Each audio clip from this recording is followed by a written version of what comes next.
I can't believe it, but it's my 4-month carnivore update. After 5 or 6 years of keto, I broke through the 160-pound mark for the first time in 35 years. I'm down to a 30-inch waist and I'm buying size 8 pants and small shirts. Now, they have to be making them bigger. But here's the exciting part. The health improvements I can measure are even more important than what the clothing tags are.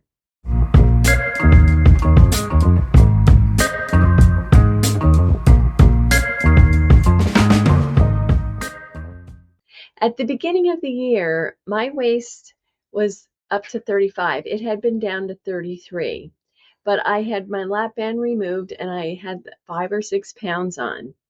Today, it's down to 30 inches from 30.5 last month. But that 5-inch loss isn't just cosmetic. It literally means I shifted from the high risk category of metabolic disease into the healthy range.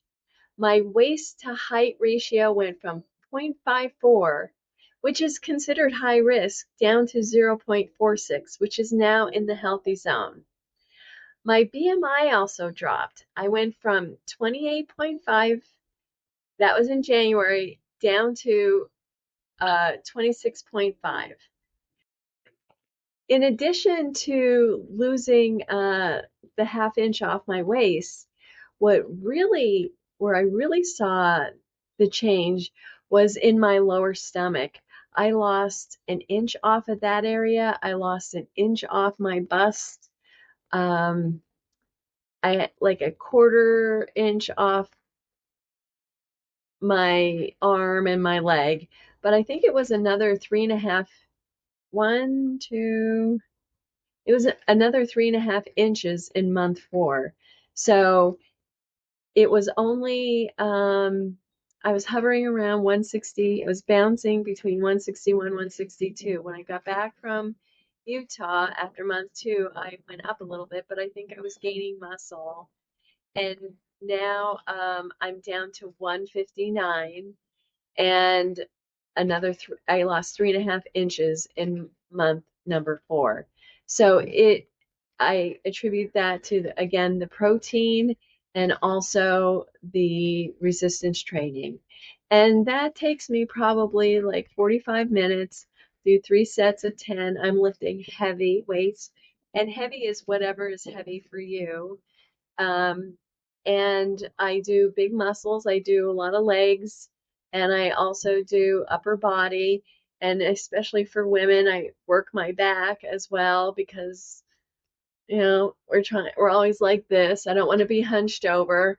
And so the resistance training, I urge women, if you've never done it, to really give it a try. Now, I go up to, because I'm a professor emerita at Penn State, I can still use their gym. So I'm fortunate to do that. But before that, I used the bands at home and they were very effective as well. So I encourage you to do it. It's good for bone health. It's good. And the other thing that I need to remind you about is as I'm losing fat, the fat that's in your muscle and the weakness of your muscle, that's sarcopenia.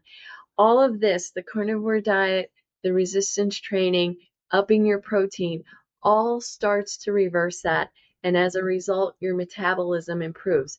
Plus, I'm providing a better base foundation for the skin I have remaining to look better over muscle than just hanging there. Now, there is some looser areas than there was the month before, and part of that is because I have lost that other weight. So my goal is 155. I'm 4 more pounds away.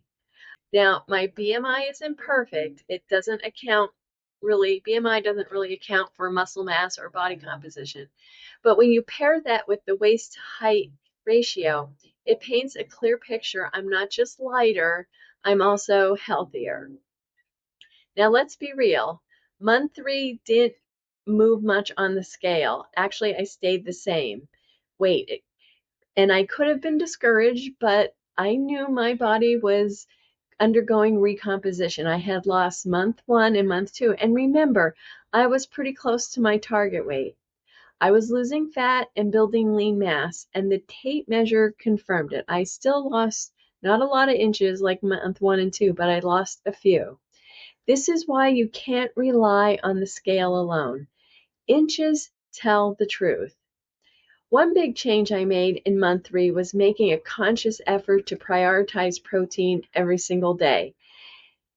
That shifted my macros to roughly, I would say, 60% fat and 35% protein, with just some incidentals, carbs from dairy. I really believe that dialing in the protein was the driver behind the body recomposition, maintaining muscle while continuing to lose fat. So this month, I layered in 2 new things on top of my protein focus. I added full body strength workouts twice a week.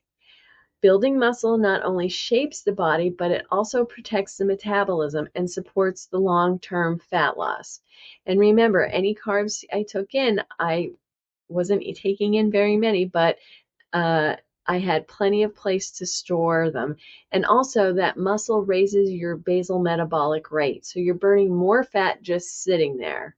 So I also started incorporating protein sparing modified fasts just in the last 2 weeks. I'll save the deep dive for a separate video into that, but let me just say they've been a very powerful tool for accelerating fat loss while preserving muscle. And of course, I'm going to talk about the non-scale victories because I'm always harping on you about that. Along with the numbers, I'm celebrating the things that really matter, like buying the size 8 pants for the first time in decades. And now, again, like I said, they're obviously making these pants bigger. But I also am wearing size small in the shirts. And most importantly, I feel stronger, leaner, more confident than I have in years. And I'm toned. I can really tell the difference. And I'm only doing it twice a week. I'm not going overboard. I'm not trying to over-exercise. From January till when I started carnivore in May, I was over-exercising and it hardly moved the needle, like maybe a pound or 2. So let's talk about the health focus. These aren't just vanity metrics. A smaller waist means less visceral fat around my organs, lower inflammation, and improved insulin sensitivity. Breaking through that 160 pounds is a milestone, yes. But what really matters is that I'm improving my health span, not just my lifespan. And that's the goal, living better, not just living longer. And as I head into month 5, I'll continue lifting twice a week, prioritizing protein, experimenting with protein modified fasts, and tracking my waist to height ratio alongside my weight, because that's how I know if I'm moving in the right direction metabolically. Also, my blood pressure has stayed stable. It's no longer going up into where I need medication. It's been staying perfectly level. It's on the lower side. I know it makes some of you uncomfortable, but like 110 over 70, I'm happy with that. I have to say I have a little more extra skin, but I'm wearing my continuous ketone monitor, and I'm hoping I'll be doing a video on that, but I'm hoping that I'm producing some ketones to help me with skin repair. I'm feeling really, really good on carnivore. I did try a vegetable here or there the other day. I think I had some tomato, and I did have the old arthritic pain kind of shine through a little bit. Not bad, but I have to say, as much as I want to eat the veggies out of my garden, I might taste one, but I have to say carnivore really is working for me, and I do like it. So again, I could have given up after after the month 3 when nothing happened, but I stayed the course. You've got to give your body time to catch up and get used to it. Because remember, as you're losing weight, you you don't need as many calories as you did before as you get smaller. When I was 254 pounds, I needed a lot of calories. And now I'm 159, right? So your body is adjusting that to that. Your metabolism is adjusting. But the more muscle you have, it's more expensive, and you're allowed to eat more calories to support that. So it was a win-win this month, and I hope this was inspirational for uh, some of you to pick up some weights, to really take a look at the composition of your macros, and maybe just up that protein a little bit. And I'm again, the carnivore worked very well for me, but I have to admit, while I was on keto, I think I had some carb creep when I think about it. You know, more than a tablespoon of nuts on my yogurt, probably. You know, you get comfortable, you stop measuring, and you think, oh, that's what it is. And then I'm putting more berries on it than it should. Obviously there was something I was doing wrong, and I was more sedentary. So, and I thank everybody in this community because it's really supportive to, it gives me a goal to help. If I can do it, then I can show you that you can do it as well. And it keeps me honest, honestly. Keeps me honest, honestly. So thank you, and for all the great comments. And if you're struggling with this and you feel like you just need some guidance, some personal guidance, drop a comment in the below. I read them all.